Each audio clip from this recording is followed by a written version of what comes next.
Students, welcome to science classes. हम विलयन के बारे में डिस्कशन कर रहे हैं। विलयन या सॉल्यूशन हमने पढ़ लिया है। विलयन समांगी मिश्रण होता है या होमोजेनियस मिक्सचर होता है, इंग्लिश में हम इसको समझे तो। और उसके बारे में हमने उनकी प्रॉपर्टीज को भी डिस्कस कर लिया है। प्रॉपर्टीज के बाद में आता है विलयन की सांद्रता क्या होती है, कंसंट्रेशन, या सॉल्यूशन कितने टाइप का होता है। सॉल्यूशन की अगर हम बात करें तो ये दो टाइप का सॉल्यूशन होता है, संतृप्त और असंतृप्त। इंग्लिश में इनको समझें, सैचुरेटेड और अनसैचुरेटेड। इसको समझने के लिए हम एक छोटी सी एक्टिविटी परफॉर्म करेंगे।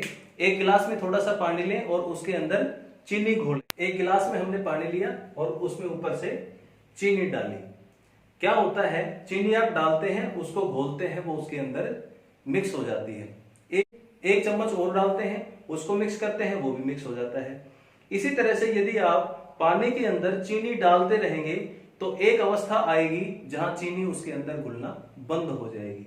जब आपने देखा है सोलवेंट के अंदर सोल्यूट आप डिजोल्व कर रहे हैं, जब सोल्यूट डिजोल्व होना बंद हो जाए, वो विलेय उसके अंदर घुलना बंद हो जाए, तो उस अवस्था को हम, उस तरह के विलयन को हम संतृप्त विलयन कहते हैं। संतृप्त विलयन का मतलब कि उसके अंदर और अधिक सोल्यूट या विलेय नहीं घुल सकता, उसके अंदर घुलना बंद हो गया। तो संतृप्त सॉल्यूशन से नीचे जितना भी सॉल्यूशन बनता है, जो विलयन बनता है हमारे पास, उसको हम असंतृप्त विलयन कहते हैं। असंतृप्त विलयन या अनसैचुरेटेड सॉल्यूशन, इसका मतलब उसके अंदर और अधिक सोल्यूट या विलेय हम डिसॉल्व कर सकते हैं। तो ये आ गया संतृप्त और असंतृप्त विलयन। लेकिन दूसरी कंडीशन और आती है कि आप इस जो पानी को ले रखा है हमने, इसको गर्म कर दें। अगर आप इसका तापमान बढ़ा दें, एक स्पेशल कंडीशन लेते हैं, जब आपने विलयन बना लिया, उसका तापमान बढ़ा देंगे। तापमान बढ़ाने के बाद आप देखेंगे कि उसके अंदर और अधिक सोल्यूट डिसॉल्व हो सकता है, उसके अंदर और अधिक विलेय घुल सकता है। मतलब तापमान बढ़ाने से किसी भी विलयन का घुलनशीलता बढ़ जाती है। तापमान बढ़ाने से किसी भी विलयन की घुलनशीलता या सोल्युबिलिटी है वो बढ़ जाएगी। कम तापमान पर कम चीनी घुलेगी, अधिक तापमान पर अधिक चीनी घुलेगी। तो ये तो आ गया हमारे पास संतृप्त और असंतृप्त विलयन। संतृप्त विलयन यानी कि सैचुरेटेड सॉल्यूशन, जिसके अंदर और अधिक मात्रा में सोल्यूट या विलेय नहीं घुल सकता। यहाँ विलयन को देखें, इसके अंदर विलेय और विलायक होते हैं, यानी कि सोल्यूट और सॉल्वेंट होते हैं। जब विलेय घुलना बंद हो गया, इस तरह के सॉल्यूशन को या विलयन को हम संतृप्त या सैचुरेटेड सॉल्यूशन कहेंगे। यदि उसके अंदर और अधिक सोल्यूट घुल सकता है तो आप उसको असंतृप्त विलयन कहेंगे। ठीक है। और टेम्परेचर बढ़ाने से, तापमान बढ़ाने से उसकी घुलनशीलता बढ़ जाएगी, यानी कि सोल्यूट और अधिक मात्रा में आप उसके अंदर घोल सकते हैं, डिसॉल्व कर सकते हैं। ये तो आ गया संतृप्त और असंतृप्त विलयन। दूसरी कुछ टर्म आती है कि आप जिनके अंदर सोल्यूट कम मात्रा में है, विलेय कम मात्रा में है, उस विलयन को क्या कहेंगे, अधिक मात्रा में है, उसको हम क्या कहेंगे। देखो, नेक्स्ट टर्म हमारे पास आती है सांद्रता या कंसंट्रेशन। इसको कैसे समझेंगे कि आपने अलग अलग 5 बीकर लिए हैं, 5 बर्तन ले लिए जिनके अंदर आपने पानी ले रखा है। अच्छा, पानी लेने के बाद आप क्या करते हैं, इन सभी में अलग अलग मात्रा में हमने शुगर या चीनी डालनी है। जैसे जो पहला लिया है आपने, इसके अंदर 1 चम्मच डाली है, दूसरे के अंदर 2 चम्मच चीनी डाली है, इसी तरह से तीसरे के अंदर 3, 4 और 5। इन सभी को कैसे समझेंगे, पहले में जिसमें 1 चम्मच चीनी की हमने डाली है, उसका टेस्ट करेंगे, वो हल्का मीठा होगा। दूसरे में करेंगे, वो उससे थोड़ा सा अधिक मीठा होगा। तीसरे में करेंगे टेस्ट, वो और अधिक मीठा। और इसी तरह से हमारे पास 5 गिलासों में अलग अलग चीनी का स्वाद आएगा, अलग अलग टेस्ट आएगा शुगर का। क्यों? क्योंकि जैसे जैसे आप शुगर का अमाउंट बढ़ाते जाएंगे, चीनी की मात्रा बढ़ाते जाएंगे, वैसे वैसे हमारा घोल मीठा होता चला जाएगा।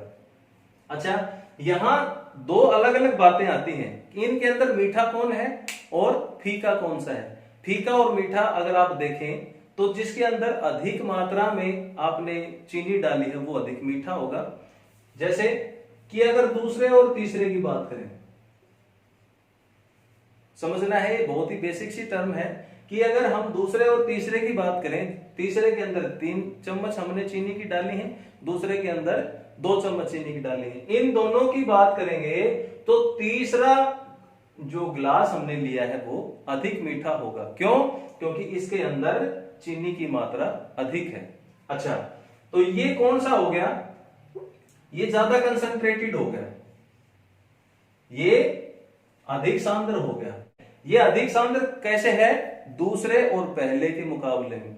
लेकिन अगर इसकी तुलना हम चौथे या पांचवें गिलास से करें, जिनके अंदर हमने चीनी 4 और 5 चम्मच डाली हुई है, तो इसकी सांद्रता कम होगी, इसकी कंसंट्रेशन कम होगी चौथे और पांचवें गिलास के मुकाबले में। क्यों?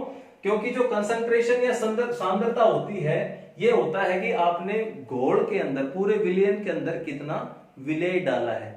जैसे जैसे सोल्यूट या विलेय की मात्रा बढ़ती जाएगी, वैसे वैसे हमारा सॉल्यूशन अधिक सांद्र होता चला जाएगा। विलयन में विलेय की मात्रा ही उसकी सांद्रता होगी। इंग्लिश में आप इसको समझें, सॉल्यूशन में सोल्यूट जितना अधिक होगा वो ही उसकी कंसंट्रेशन है। Amount of solute in solution is concentration. Hindi में विलयन में विलेय की मात्रा को सांद्रता कहते हैं। जिसके अंदर अधिक विलेय घोल रखा है, जिसमें अधिक विलेय की मात्रा है, वो अधिक सांद्र विलयन है, या जिसमें कम घोल रखा है वो कम सांद्र है। कम सांद्र होगा उसको हम कहेंगे तनु। और अधिक इसको कैसे समझ सकते हैं? जैसे जैसे आपने विलयन में विलेय की मात्रा बढ़ा दी, मतलब आपने गिलास लिया पानी का, उसके अंदर 1 चम्मच चीनी की डाली, तो वो उसका घोल बन गया। लेकिन कैसा घोल है? जिसके अंदर सोल्यूट की मात्रा कम है, विलेय की मात्रा कम है। जब मात्रा कम होती है तो उसको हम कहेंगे तनु या डायलूट। जैसे आपने सोल्यूट बढ़ा दिया, विलेय की मात्रा बढ़ा दी, तो वो क्या बन जाएगा? कंसंट्रेटेड या सांद्र। और उसके अंदर और अधिक चीनी घोलते जाएंगे, जब चीनी घुलना उसके अंदर बंद हो जाएगी, उस तरह के सॉल्यूशन को हम कहेंगे सैचुरेटेड या संतृप्त घोल। संतृप्त घोल तो हो गया जिसके अंदर और अधिक सोल्यूट नहीं घुल सकता, उसके अंदर विलेय और अधिक नहीं घुल सकता। लेकिन ये दोनों के दोनों, तनु और सांद्र, ये दोनों ही क्या है? असंतृप्त है या अनसैचुरेटेड है। जब हमारे पास तनु या सांद्र की बात आती है तो कितनी मात्रा उसमें डाली है, यदि उसको हम माप लें कि पूरे घोल में कितनी मात्रा विलेय की डाली है या सोल्यूट की डाली है, तो उस मापन को, उस मेजरमेंट को ही हम कंसंट्रेशन कहेंगे। मेजरमेंट ऑफ कंसंट्रेशन कैसे करेंगे किसी भी विलयन की, उसको देखते हैं। इसको हम जनरली 3 तरीके से करते हैं। वैसे तो इनको कई तरीके से हम कंसंट्रेशन बना सकते हैं, किसी भी विलयन की सांद्रता कई तरीके से मेजरमेंट कर सकते हैं, लेकिन हमारे सिलेबस में यहाँ जनरली 3 ही टाइप की पढ़ी जाती है। हायर क्लासेस में आप जाएंगे तो इनकी और अधिक पढ़ते चले जाएंगे। पहला क्या है? पहला केस लेते हैं हम। मैं इसको पहले समझाऊंगा, फिर इसको बताऊंगा कैसे करते हैं। इसको समझने के लिए हमने इनको बहुत ही सिंपल से मेथड में लिख दिया है। चीनी आपने ली 20 ग्राम, पानी आपने लिया 80 ग्राम, और कुल हमारे पास जो विलयन बनता है या सॉल्यूशन बनता है वो 100 ग्राम बनेगा। अब इस पूरे विलयन में विलेय कितना है? 20 ग्राम है, तो इसको हम पढ़ेंगे 20%। दोनों का हमने द्रव्यमान लिया है। दोनों का क्या लिया है हमने? द्रव्यमान। इसमें सोल्यूट और सोलवेंट यानी विलेय और विलायक दोनों का द्रव्यमान लिया है। इसको कैसे, इसकी सांद्रता को कैसे निकालेंगे? विलयन की सांद्रता, पहला केस हमने डिस्कस किया है जब आपने सोल्यूट और सोलवेंट दोनों का मास लिया है, दोनों को हमने तौल कर लिया है। तो उसमें इसका सूत्र बनता है विलेय का द्रव्यमान बटे विलयन का द्रव्यमान गुणा 100, यानी कि mass of solute divided by mass of solution multiplied by 100। ये पहला केस हो गया जब हमने विलेय और विलायक दोनों का मास लिया है, दोनों को तौल कर लिया है ग्राम में। अब कंडीशन दूसरी आती है कि चीनी तो आपने ग्राम में ले ली, लेकिन आप पानी को लेते हैं आयतन के हिसाब से। आयतन के हिसाब से मतलब मिलीलीटर या लीटर में यदि पानी को लिया जाए तो इसकी सांद्रता कैसे निकालेंगे? ये हमारे पास हो जाता है दूसरा केस। दूसरे केस में हमने विलायक का आयतन लिया है, तो जहां हमने नीचे विलयन का द्रव्यमान लिखा है, यहां विलयन के द्रव्यमान की जगह हम विलायक का आयतन लिखेंगे। ऊपर लिख दिया विलेय का द्रव्यमान बटे विलायक का आयतन मल्टीप्लाइड बाई 100। दूसरे केस में हमने विलेय का द्रव्यमान बटे विलायक का आयतन गुणा 100। ये कंडीशन हो गई दूसरी। तीसरी कंडीशन क्या आती है? तीसरे कंडीशन को समझने के लिए हमने क्या किया है, विलायक और विलेय दोनों को लिक्विड स्टेट में लिया है। जब आप इनका घोल बनाएंगे, इनका विलयन बनाएंगे, तो आप क्या करेंगे, इन दोनों का वॉल्यूम लेंगे। कैसे? अल्कोहल हमने लिया है 20 ml, पानी हमने लिया है 80 ml। यहाँ तीसरी जो कंडीशन हमारे पास है उसमें हमने सोल्यूट और सोलवेंट यानी विलेय और विलायक दोनों का आयतन लिया है, यानी कि वॉल्यूम लिया है। तो इनकी कंसंट्रेशन कैसे निकालेंगे? विलेय का आयतन बटे में विलयन का आयतन गुणा 100, यानी कि volume of solute divided by volume of solution into 100। ये आता है इनकी सभी की सांद्रता कैसे निकाली जाती है।